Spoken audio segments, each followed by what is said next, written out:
নমস্কার চাষি ভাইরা, মা পার্বতী এগ্রো ইউটিউব চ্যানেলের পক্ষ থেকে আপনাদের সবাইকে অসংখ্য অসংখ্য ধন্যবাদ। আমরা আবারও চলে এসেছি নতুন একটি ভিডিও নিয়ে, যেটা আপনাদেরকে দেখানো হবে। হাতে কলমে শেখানো যাবে। মেশিনটির নাম হচ্ছে মেজ সিডার বা ম্যানুয়াল সিডার, যেটা বাংলায় বলা হয় ভুট্টার বীজ পোতা মেশিন। কিভাবে ভুট্টার বীজ পোতা মেশিন ফিটিং করা হয় এবং এই মেশিনটি দিয়ে ভুট্টা, বাদাম, ছোলা, শিম সব রকমের ফসল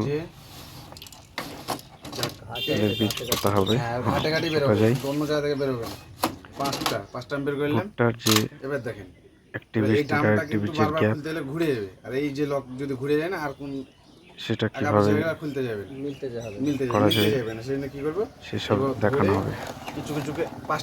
এছাড়াও আমাদের কাছে পেয়ে যাবেন বিভিন্ন রকমের এগ্রিকালচারের মেশিন, নতুন মেশিন। সেটি দেখার জন্য আমাদের ঠিকানা নওদা, তেঁতুলিয়া, মুর্শিদাবাদ।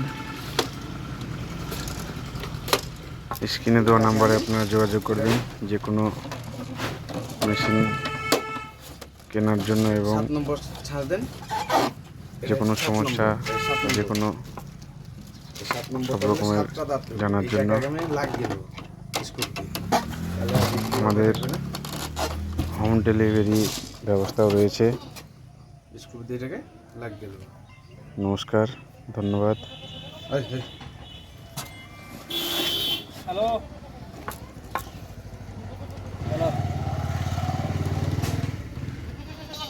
সেরকম কঠিন না, সোজা, কিন্তু ঠিকভাবে করতে পারলে না জানলে ধরেন এই সারাদিন, মানে প্রথম আমাদের এই সারাদিন মানে 2-3 ঘন্টা করে লেগেছে টাইম।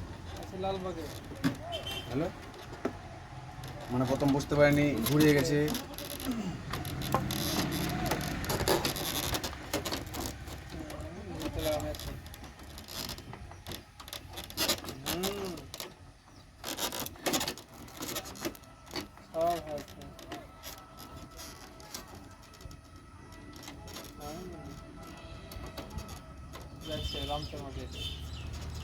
লাগলাম তো, এবারে আর তো ঘুরবে না টান, এবার আগে যা ইচ্ছা করতে পারবো।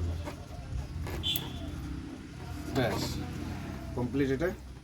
এবার একটা ছাঁচ আর একটা এইটা এভাবে লাগাতে হবে, বুঝা গেল?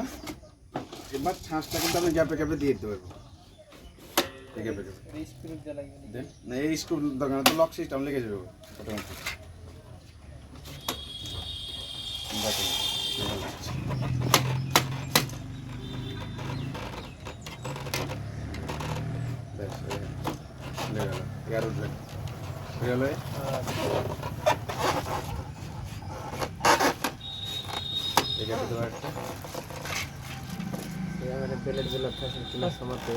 মেলা রকম আইটেমের দেখাই যে কি করে পাল্টাতে হবে।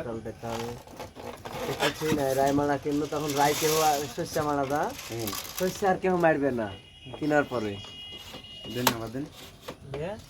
হ্যাঁ, শস্য আর কেউ মারবে না জমি, এমনি যে সব গোয়াতে কাটিতে পালিয়ে যাবে।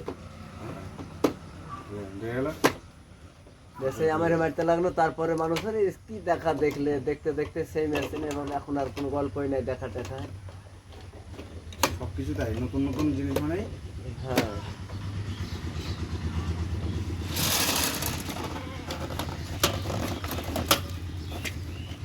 প্রথমে এক বছর আমার রায় মারানি কেউ ছাড়ে যে সব রায় পালিয়ে আসবে কাটিতে।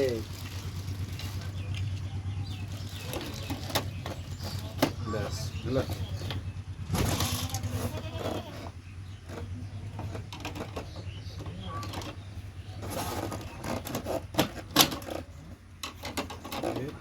ব্যাস, এবার এটাকে লক দিয়ে টাইট দিতে হবে, মানে কমপ্লিট।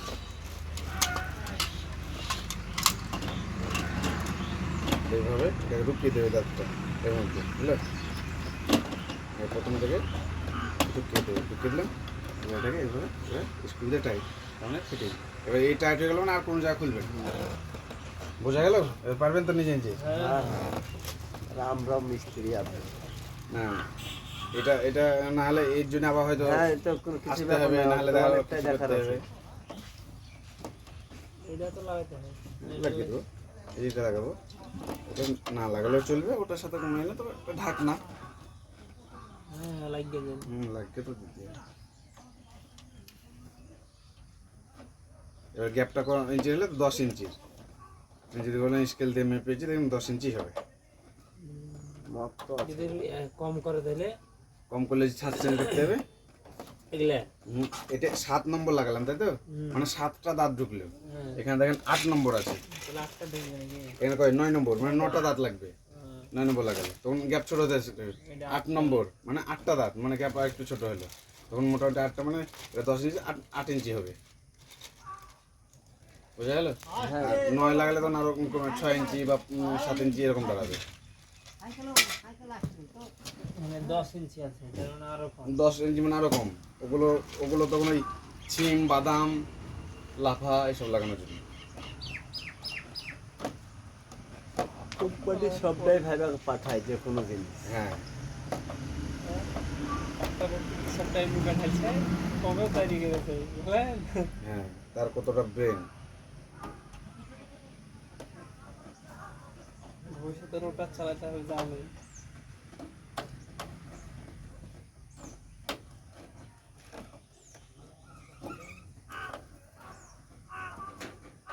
এটা বাড়ি নাকি বাথরুম আছে? আছে, যান এদিক দিয়ে চলছেন, ওর দাদা আছে। এই যে হাইটার গুলা ঢাকিয়ে দিয়েছে।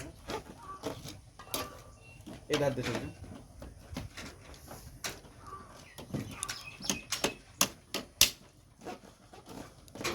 কমপ্লিট। এই যে ফিক্সার গুলা। ঠিক করে দেবা? কম্পিউটার